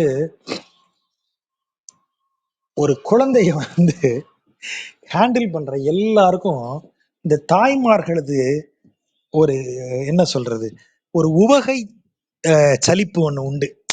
அவங்க அப்படியே ரொம்ப சலிச்சுப்பாங்க. ஐயோ ரொம்ப உயிரை வாங்குறான்க்கா, ராத்திரி எல்லாம் தூங்க விட மாட்டேங்கிறான், எப்ப பார்த்தாலும் இது பண்ணிக்கிட்டே இருக்கான், பாத்ரூம் போக முடியல, குளிக்க போனா கத்துறான், ஒழுங்கா எனக்கு அப்பதான் தூக்கம் இழுத்துட்டு போகும், அப்பதான் இவன் எந்திரிச்சு எனக்கு சாப்பிட கொடுன்னு கேட்பான்.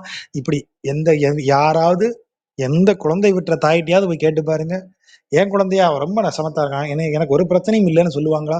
அத்தனை பேரும் குழந்தையினுடைய குறும்பை பத்தி, குழந்தை தன்னை படுத்துறத பத்தி, குழந்தை தன்னை அப்படியே ஒழுங்கா சாப்பிட விடாமலும், தான் தூங்க விடாமலும், நான் அப்பதான் சாப்பாட்டுல கைய வைப்பேன், இவன் டாய்லெட் போயிருவான், ஓன்னு அழுவான், ஒண்ணுக்கு போயிருவான், ஓன்னு அழுவான், நான் உடனே அப்படியே சாப்பிட்ட கையோட சாப்பாட்டை விட்டு எந்திரிச்சு போய் அவனுக்கு செய்யணும். இப்படி சொல்லாத ஒரு தாயை எனக்கு காட்டுங்க. அத்தனை தாய்மார்களும் இதை சொல்லுவாங்க. கம்ப்ளைண்ட், ஏன் இவ்வளவு கஷ்டப்படுறியா, அப்ப அந்த குழந்தைய வேணா வேற யார்ட்டையும் கொடுத்துருவோமான்னு கேளுங்க, கொலை விழும் வீட்டுல. அப்ப இதெல்லாம் தாய்மார்களினுடைய ஒரு ஒரு ஒரு உற்சாகம் மிக்க சலிப்பு. அது அப்படி சலிச்சுக்கிறதுல ஒரு மகிழ்ச்சி. என்னத்த 3 கடைக்கு போனோம், ஒரு கடையில கூட புடவை அமையவே இல்லை அப்படின்னா என்ன அர்த்தம்? வருத்தத்துல சொல்ற வார்த்தையாது? அது மாதிரி இது ஒரு உவகை சலிப்பு. அப்படிதான் இந்த குழந்தைய பத்தி சொல்றாங்க. என்ன செய்யறான் அப்படி? கிடக்கில் தொட்டில் கிளிய உதைத்திடும். கையில வச்சிருந்தா தாங்க முடியல, இந்த பையில தொட்டில்ல போட்டு ஆட்டிடுவோம் அப்படின்னா, தொட்டில்ல போட்டா தொட்டில் கிளியற மாதிரி உதைக்கிறான். சரி, தொட்டில்ல போட்டா கையாமையான்னு கத்துறான், தொட்டில் கிளியற மாதிரி உதைக்கிறானே, கொஞ்ச நேரம் இடுப்புல வச்சு வேடிக்கை காட்டுவோம்னா கொஞ்சம் வெயிட்டா இருக்கான், அப்புறம் இருக்கப்பட்ட வெண்ணெயெல்லாம் ஊட்டி வளர்த்தா அவன் எப்படி இருப்பான்? மருங்கை இருத்திடும், என் இடுப்பே ஒடிஞ்சு போயிரும் மாதிரி இருக்கு, இடுப்புல எடுத்து வச்சுக்கிட்டா அவ்வளவு சேட்டை பண்ணிட்டு இருக்கான், அவன் வெயிட் தாங்க முடியல. ஒடுக்கி புல்கில் உதரத்தே பாய்ந்திடும். சரி, ரொம்ப குதிக்கிறானேன்னு கொஞ்சம் அமுக்குனீங்கன்னா வயித்தோட எக்கி உதைக்கிறான், அப்படி குதிக்கிறான். உதரத்தே பாய்ந்திடும்னா வயிற்று, குழந்தைகளுக்கு இடுப்புல அந்த வச்சிருந்தவங்களுக்கு தெரியும், முழங்கால வயிற்றுல கொடுத்து எக்குவாங்க.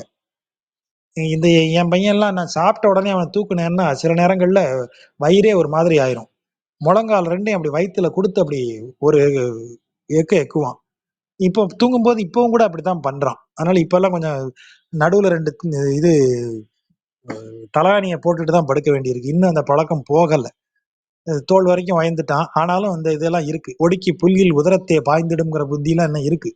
கிடக்கில் தொட்டில் கிழித்து எடுத்துக்கொள்ளில் மருங்கையை இருத்தி ஒடுக்கி புல்கில் உதரத்தை பாய்ந்து இப்படியெல்லாம் போட்டு என்னைய படுத்தி எடுக்கிறான். நானோ இதையெல்லாம் தாங்கக்கூடிய அளவிற்கு மிடுக்கு இல்லாமையால், அதற்குரிய வலு இல்லாமையால் மெலிந்தேன் நங்காய், இப்படி மெலிஞ்சு போயிட்டேன் நானு அப்படின்னு தாயான யசோதை வருத்தப்படுறான்.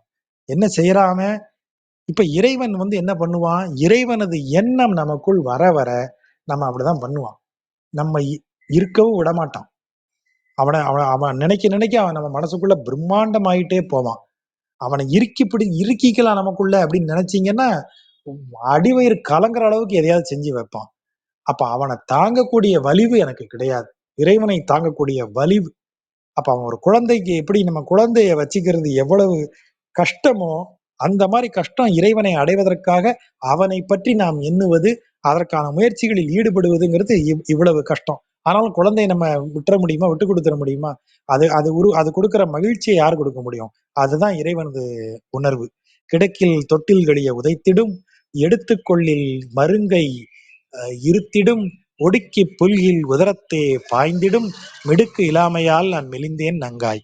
எல்லாம் என்னைக்கு எத்தனை 1000 வருஷத்துக்கு முன்னாடி இந்த குழந்தைய பெத்த தாய் பாடியிருக்கா, இதை இன்னைக்கு வர்ற தாய் சொல்லுவா. இன்னும் 1000 வருஷம் கழிச்சு நானும் இருக்க போறதில்ல, நீங்களும் இருக்க போறதில்ல. ஆனா இதே பாட்டுல வர்ற விஷயத்த அன்னைக்கும் ஒரு அம்மா சொல்லிட்டு தான் இருப்பா. கிடக்கில் தொட்டில்களிய உதைத்திடும் எடுத்துக்கொள்ளில் மருங்கை இருத்திடும் ஒடுக்கி புல்கில் உதரத்தே பாய்ந்திடும் மிடுக்கு இல்லாமையால் நான் மெலிந்தேன் நங்காய் அப்படின்னு சொல்ல வேண்டியதுதான். அப்ப இது இது அதாவது இவனை பொறுக்கும் வல்லமை எனக்கு இல்லை அப்படின்னு சொல்லக்கூடியது. அப்படியாக இந்த பாட்டுல நம்ம ஒரு விஷயத்த பார்க்கிறோம்.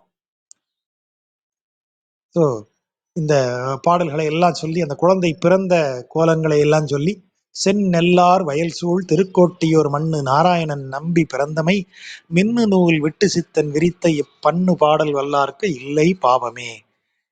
திருக்கோஷ்டியூரில் வாழக்கூடிய கண்ணன் அவரை தான் அவர் பாடுறாரு. திருக்கோட்டியூர்ல இருக்கிற பெருமான் நாராயணன் நம்பியத்தான் அவர் பாடுறாரு. அவன் வந்து அவரை பற்றி பாடக்கூடியவன் யாரு? மார்பில் நூல் மின்னக்கூடிய விட்டு சித்தன், அதாவது அந்தனராகிய விஷ்ணு சித்தர் விவரித்து சொன்ன இப்பாடல்கள், விரித்த இப்பண்ணு பாடல் விவரித்து சொன்ன இந்த பாடலை பாடுபவர்களுக்கு, எப்படி பாடல் வல்லார்க்கு, இதை மீண்டும் மீண்டும் பாட வல்லவர்களுக்கு இல்லை பாவமே, அவர்களுக்கு எவ்விதமான பாவமும் வந்து சேராது அப்படின்னு அவரு சொல்றாரு. நாராயணனை பாடக்கூடியவன் அப்படின்னா எந்த நாராயணனை பாடுறாரு அவரா? திருக்கோட்டியூர்ல இருக்கக்கூடிய நாராயணனது பிறப்பை அவர் அப்படி பாடுறாராம். அப்படி பாடி கொண்டு வராரு. ஆகவே இதை அத்தனையுமே வந்து ஒரு குழந்தையினுடைய பிறப்பின் வழியாக நமக்கு ஒரு ஒரு லட்சணங்களை பற்றி இறைவனை எப்போதும் அனுசந்தித்துக் கொண்டிருக்கக்கூடியவர்கள், அதாவது இறைவனை எப்போதும் நினைவில் வைத்து போற்றக்கூடிய அடியவர்களது லட்சணம் எப்படி இருக்கும், அந்த குழந்தை அதை எப்படி எதிர்கொள்ளும், அதை எப்படி நமக்கு கொடுக்கும், அதை எப்படி இந்த அடியவர்கள் ஏற்றுக்கொள்ளுகிறார்கள், எந்த விதத்தில் அதை ஏற்றுக்கொள்ளுகிறார்கள் அப்படிங்கிற ஒரு லட்சணத்தை முழுவதும் நமக்கு இந்த பாடல்கள்ல விஷ்ணு சித்தர் சொல்றார். மறைபொருளாக அதற்குள்ள இது இருக்கிறதாக என்னுடைய வாசிப்பு. நண்பர்கள் சொல்லலாம். அருமை ஜாஜா. இது எப்படி விவரிக்க போறீங்கன்னு பார்த்தேன். ரொம்ப பிரமாதமா இருக்கு. அதோட இந்த புருஷார்த்தம், அந்த ஆண் தகை, ஒப்பில்லாத ஆண்மகன், ஒரு நிகர் இல்லாத ஆண்மகன், அந்த அதுல இருந்து பிடிச்சி அதுக்கு பிறகு இந்த பேர் சூட்டுறது, அந்த 12ஆம் நாள் அந்த உத்தான அறையிலிருந்து வெளியில வர்றது, கையில் எடுக்கிறது, தொட்டில்ல போடுறதெல்லாம், அதனால அவங்க ரொம்ப அருமையாக விவரித்து வியாக்கியானங்கள் பிரமாதம். இன்னைக்கு இந்த விண்டல் பத்தி சொன்னதா இருக்கட்டும், மத்த சில விஷயங்கள்லாம் இது அது ரொம்ப அருமையா இருந்துச்சுல்ல இன்னைக்கு. அந்த மாதிரி விண்டுக்கு வேற பொருள் தான் பார்த்துக்கிட்டு இருந்தோம். இந்த விண்டு இது அந்த டிக்ஷனரியில கிடைக்கல. அந்த பொருள் அந்த அப்படியே அந்த அத வந்து முல்லைப்பூவை 60-70கள்ல நம்ம சராசரி உரையாடல்லையே விண்டு கொடு அப்படின்னு ஒரு வார்த்தை உண்டு. கொஞ்சம் விண்டு கொடுப்பா அவனுக்கு அப்படின்னு, கொஞ்சம் விண்டு கொடுப்பான்னு அப்படின்னு ஒரு வார்த்தை. ஆமா, வில்லல்னு சொல்லுவாங்க. ஒரு துண்டு அப்படி இப்படி எடுத்து இந்த வில்லல்ங்கிறது ஒரு 2 விரலால அப்படி கட் பண்றதுதான் ஒரு வில்லல். அது நல்ல சொல். அது விண்டுங்கிறது அது நிறைய பொருள் உண்டு.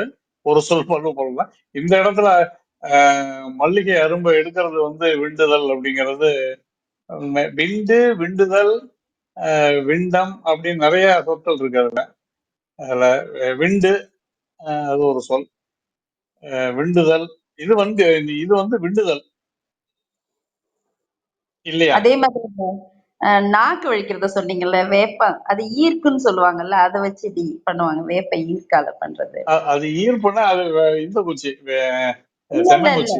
இது அந்த இலைய காம்பு இருக்கு இல்லையா, ஒரு இலைக்கு நடுவுல இருக்கிற காம்பு இருக்கு இல்லையா, இது வந்து வேப்ப இலைங்கிறது கிளஸ்டர் லீவ்ஸ். இலைகள் வந்து இப்படி ஒரு தொகுதியா இருக்கும். அந்த இலை எல்லாமே நடுவுல ஒரு காம்புல அது எல்லா இலையும் பிளேஸ் ஆகி இருக்கும். அந்த நடு காம்பை தான் ஈர்க்குன்னு சொல்றது. தென்னை மரத்துக்கும் அதே மாதிரிதான். அதை சுத்தி 2 பக்கமும் தென்னை ஓலைங்கிறதுல அந்த கீத்துன்னு சொல்றதுல 2 பக்கம் இலை, நடுவுல இருக்கிறது ஈர்க்கு. அது தென்னை அதுதானே ஈர்க்கு, சொல்றீங்க. வேப்பம் ஈர்க்கு. அப்படிதான் அந்த அதுக்கு பொருள். நாக்கு இல்ல இப்ப வைக்கிறது அந்த ஈர்க்குனால பண்ணுவாங்க அப்படின்னு தானே சொல்றீங்க ஆமா. நீங்க. ஆமா, ஈர்க்குனால தான் பண்ணுவாங்க. எனக்கு அந்த வேர்டு ஆ, ஞாபகம் வரல. ஈர்க்குங்கிற வார்த்தை ஞாபகம் வரல. இப்ப கரெக்ட்டா சொல்லிட்டீங்க.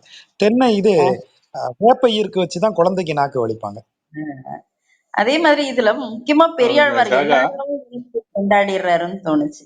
ஒரு ஒரு ஆயர்பாடி மக்களா இருக்கட்டும், அதுக்கப்புறம் அப்பா அம்மாவ அங்க தேவகி வசுதேவரா இருக்கட்டும், சொன்ன உடனே எல்லாத்தையும் கைய அடக்கிக்கிற ஒரு புள்ள அப்படின்ற மாதிரி. அடுத்தது நீங்க சொன்ன மாதிரி அந்த யசோதையாவும் இருந்து அவர் பாத்துடுறாருன்னு தோணுச்சு. அந்த அந்த கண் அவரு அந்த 10 பாடல்களை எத்தனை கண்ணால அவனோட பிறப்ப கொண்டாடிட்டாருன்னு தோணுச்சு. ஆனா ரொம்ப அருமையா சொன்னீங்க ஜெகஜ. நன்றி. ஜாஜா தென்னை மட்டை அதை பிளந்து எடுத்தா 2 கீத்தா வரும். அதை முடைஞ்சு போட்டுறதான் கீத்து பாருங்க. தென்னை மூலம் நடுவில் சொன்ன ஈற்றெல்லாம் கரெக்டு தான். அது அதே மாதிரி காட்டாமண்ணுக்கு இருக்கு பாருங்க. அந்த காட்டாமண்ணுக்கு உள்ள காம்பை யூஸ் பண்ணுவாங்க அந்த மற்ற சில விஷயங்களுக்கு. இது நீங்க சொல்றது அந்த தென்னம் இது வேப்பம்ல வேப்பம் அந்த கிளஸ்டர் லீவ்ஸ் எடுத்துட்டு அந்த உள்ள நரம்பை யூஸ் பண்றது. அந்த நரம்புக்கு என்ன சொன்னீங்க பேரு? அதுக்கு பேரு தான் அதுக்கு அது வேப்ப ஈர்க்கு. சொல்லுங்க. வேப்ப ஈர்க்கு. Okay okay. ஈர்க்கு. ஆமா, தென்னை ஈர்க்கு, வேப்ப ஈர்க்கு சார். Okay right. அதனால இந்த தென்னை மட்டை அப்புறம் அந்த கீற்றுங்கிறது ஒரு பாதியை தான் கீற்றுன்னு சொல்றது. அது தென்னை ஈர்க்குச்சின்னு சொல்லுவோம்ல சார். தென்னை தொடப்ப அது குச்சி நடுவுல உள்ளது ஈக்குச்சி. நடுவுல உள்ளதுதான் ஈக்குச்சி. அதேதான் அதே மாதிரி நடுவுல இருக்கு. அந்த கீற்று ஒரு சரியான அது ஒரு பெரிய தமிழ் சொல். அது தென்னன் கீற்று. அந்த மட்டையில உள்ளதே தென்னங்கீற்றுன்னு தான் சொல்லுவாங்க. அந்த அந்த ஒரு பாடல் கூட உண்டு. ஜெயகாந்தன் எழுதின பாட்டு. அப்புறம் வேற என்ன பாதை தெரியுது பாருல ஒரு பாட்டு வரும். தென்னங்கீற்று ஆடிட ஏதோ ஒண்ணு வரும். சரி, அதுக்கு அடுத்தது மிக நல்லா வந்தது. தனிப்புறம் பித்தன் வரல எங்கேயும் அதுல இதுல மாட்டிக்கிட்டாரு. மதுதான் அவங்களால பேச முடியல. தெரியல. சோ மிக மிக அருமை. அதுக்கு அடுத்த இதுல 2 இப்ப நீங்க 1 hour கரெக்டா முடிச்சிட்டீங்க. நாங்க கொஞ்சம் எங்களுக்கு டைம் இருந்தது ஒரு இதுல. அத 2 பண்ணோம்னா ரொம்ப ரஷ் ஆகும்னு நினைக்கிறேன். ஐ திங்க் ஒரு 10 முடிச்சு ஒரு 10 பாடல்கள் தான் நல்லதுன்னு நினைக்கிறேன். இதே ஸ்பீட்ல போலாமா ஜாஜா? இதே பேஸ். ஏன்னா நாங்க என்ன நினைச்சோம், எங்களுக்கு பேசுறதுக்கு ஒண்ணுமே இல்லாத மாதிரி தோணுச்சு. ஆனா அதுல அவ்வளவு விஷயங்கள் இருக்குன்றது நீங்க பேச ஆரம்பிச்ச பிறகு தெரிஞ்சது. அதனால 10 பாடல் தான் சரியா இருக்கும்னு எனக்கும் தோணுது. முன்னாடியே வந்துட்டீங்கன்னா முன்னாடி டைம் கொஞ்சம் நல்லா இருக்கும். அது கொஞ்சம் ஓகே. அதுக்காக வேற இல்லை. இல்லாட்டி கொஞ்சம் தொய்வா இருக்கிறப்ப அதை எப்படி என்கேஜ் பண்றதுங்கிறது ஒரு இதா இருக்காது. ஏன்னா எக்ஸாஸ்ட் பண்ணிடுறோம் அதுக்கு மேல. இல்லாட்டி நல்லா ப்ரிப்பேர் பண்ணி எதை வந்தாலும் இல்லாட்டி வேற வேற மாதிரி பிறழ்வா பொருள் கொள்ள வேண்டியதா இருக்கும். இல்லாட்டி ஓகே ரைட்டோ. நன்றி நன்றி நன்றி. விஜய் முடிச்சிருங்க. வேண்ட பண்ணுங்க. நன்றி ஜாஜா. இன்னைக்கு ரொம்ப அருமையா இருந்துச்சு. நாங்க ரொம்ப சின்னது ஒண்ணுமே இல்லையோ அப்படின்னு நினைச்சோம். அதுல இவ்வளவு விஷயங்கள் இருக்குன்றது. அந்த வார்த்தைகளோட வேற புடிச்சு சொல்ற விஷயம் இருக்குல்ல, அதனாலதான் எங்களுக்கு இவ்வளவு நேரம் எடுத்தாலும் நல்லா சொன்னீங்க. எங்களுக்கு ரொம்ப நன்றி ஜாஜா. இந்த தனிப்பெரும் பித்தன் அவர் என்ன மியூட் எடுக்கிறதுக்கு முடியலையா அல்லது அவர் இல்லையான்னு தெரியல. சொல்லுங்க சொல்லுங்க. உங்களதான் ரொம்ப கேட்டு விடுவோம். ஜாஜா உரைக்கு பிறகு உங்க பேர் ஜாஜா சார், அது என்னன்னு சொல்றீங்களா? உங்களுடைய பெயர் என்ன? தனிப்பெரும் பித்தன். ஸ்ரீனிவாசன். ஸ்ரீனிவாசன். ஓகே. இது அதான் நான் அவங்க மேடம் சொன்ன மாதிரி ஒண்ணுமே இல்லைன்னு ரொம்ப மேலோட்டமா சொல்லிட்டாரு பொருள் அப்படின்னு நினைச்சோம். பட் ஆனா ஜாஜா அந்த உரியை முற்றத்து உருட்டி நின்று ஆடுவாருக்கு சொன்ன உரை அப்பதான் தெரிஞ்சிச்சு அதுக்குள்ள எவ்வளவு இருக்கு அப்படின்னு. அது ஒரு பெரிய கான்செப்ட். அது உரிய நின்று உருட்டி நின்று ஆடுவார். கலத இது கழுவி போடுறது ஊத்திடுறது. அந்த திருமாலையில ஒரு பாசுரம் வரும். பேசிற்றே பேசலல்லால் பெருமையொன்று உணரலாகான்னு. இந்த மாதிரி இவரு அந்த முன்னாடி சொன்னவங்க எப்படி ரசிச்சாங்க, அது பரம்பரையா எப்படி அர்த்தம் சொல்றாங்க அப்படிங்கிறது கத்துக்கிட்டவங்க கிட்ட கத்துக்கிட்டாக்க அதுல உள்ளர்த்தம்லாம் அப்படிதான் வருது இல்லையா? நம்மளா படிச்சாக்க தெரிய மாட்டேங்குது. ரொம்ப நன்றிங்க. நல்லா சொன்னீங்க. கமல் ஏதாவது மேல வர்றீங்களா?